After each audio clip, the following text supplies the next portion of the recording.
Hi guys, this is Julia from Just One More Card, and today I want to show you how you can create 3 different cards from one stamp and die set from Whimsy Stamps. So let's get started. This is the stamp set that I'm going to be using.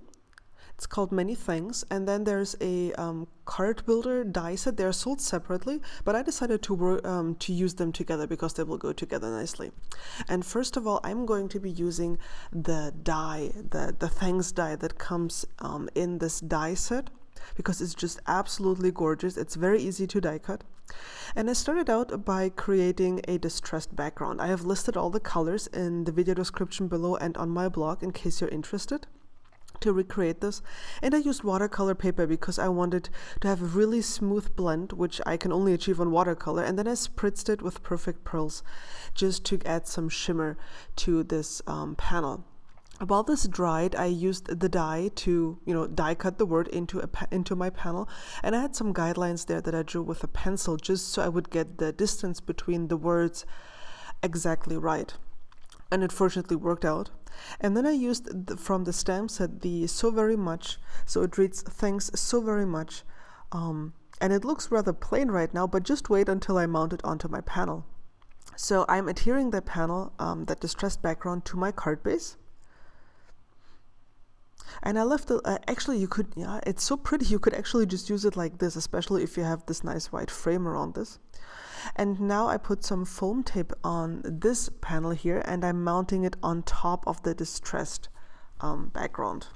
And you can see that you can glean the color through the die cut words, and it just looks absolutely amazing. And in real life, the shimmer is really amazing as well.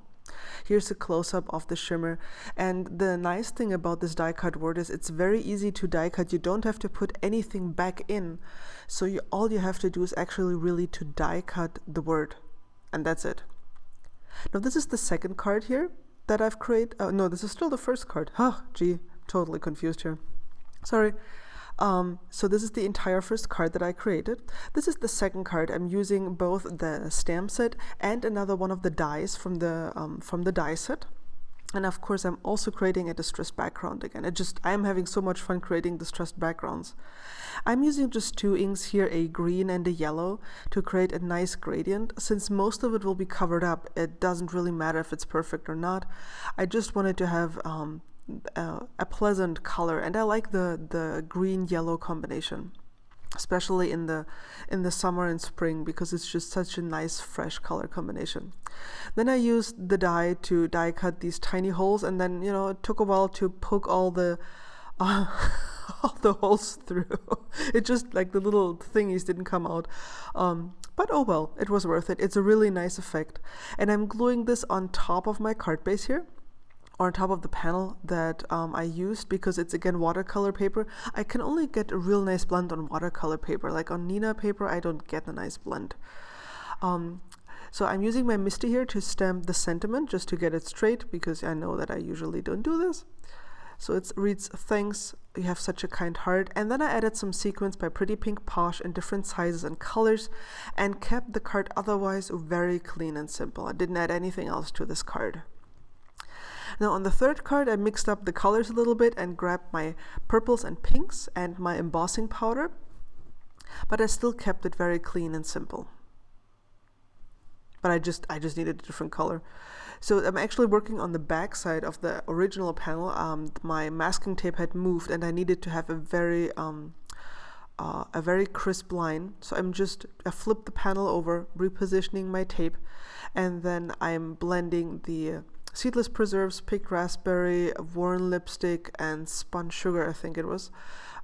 Just blend this out here to have a nice gradient. You could just use one color, you could just use 2 colors. I just went with it, whatever felt good. And I mean, I'm a huge fan of pink and purple, so yay.